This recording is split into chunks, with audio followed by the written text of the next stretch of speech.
আসসালামু আলাইকুম। এবার বাইলে দেখতে বাইতে পারে পাচ্ছেন জায়গা দিয়ে। ছোট মাছ আমাদের এলাকার পুকুর থেকে, খাল বিল থেকে ছোট মাছ ধরা হয়েছে। দেখতে পাচ্ছেন খুব সুন্দর করে ধরা হয়েছে এবং এটা পরিষ্কার করে নিচ্ছে, সুন্দর করে পরিষ্কার করে নিচ্ছে।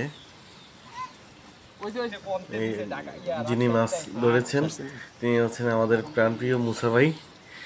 মুসা ভাই সুন্দর করে মাছ ধরেছেন। তিনি অবশ্য সমাজসেবক এবং বিশিষ্ট।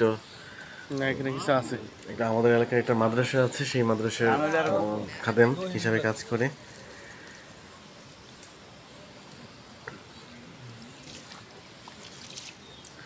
এই যে দেখতে পাচ্ছেন আমাদের প্রিয় মুসা ভাই ছোট্ট একটা পুকুর থেকে মাছ ধরার চেষ্টা করছে। মোটামুটি ভালোই মাছ আসছে।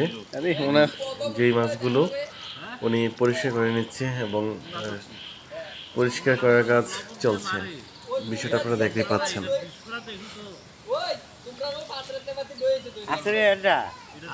যারা বিষয়টা বোঝেন তো বোঝেন, যারা বোঝেন না তাদের বোঝার জন্য বলছি। মাছ ধরার পর এটাকে পরিষ্কার পরিচ্ছন্ন করতে হয়, তারপর মাছ থেকে মাছ আলাদা করতে হয়, আর ছাটা আলাদা করতে হয়। পুকুরের বিভিন্ন জিনিসপত্র থাকে, সেগুলো যদি ওঠে সেগুলো আলাদা করতে হয়। সাথে যদি লতা পাতা থাকে সেগুলো আলাদা করতে হয়। দেখতে পাচ্ছেন উনি আমাদের মুসা ভাই লতা পাতা আলাদা করছেন, সুন্দর করে আলাদা করছেন, দেখতে পাচ্ছেন। দেখা যাক কি পরিমাণ মাছ আসছে। আশা করি মাছ ভালোই আসছে। পরিষ্কারের কাজ চলছে, আশা করি মাছ ভালো আসছে। আশা করি মাছ মোটামুটি ভালো আসছে।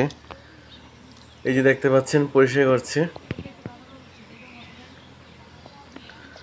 দেখতে পাচ্ছেন সুন্দর করে পরিষ্কার করা হচ্ছে।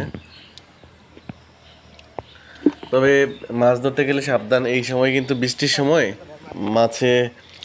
যেখানে আপনি মাছ ধরতে যাবেন সেখানে সাপ থাকতে পারে এবং থাকে, সেখানে আপনারা সাবধানে যাবেন।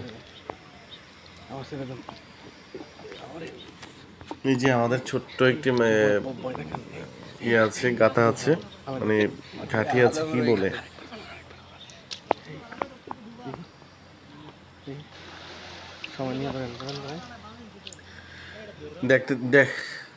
এই যে দেখতে পাচ্ছেন আমাদের ছোট্ট একটি খাল, বিলের মতো, সেখানে মাছ আসছে।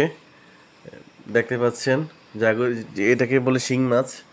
শিং মাছ ধরা হয়েছে, এটা দেখতে পাচ্ছেন। এই যে লাফাচ্ছে, এই যে শিং মাছ ধরার কাজ চলছে। শিং মাছ তো সহজেই ধরা যায় না, তবে চেষ্টা করা হচ্ছে।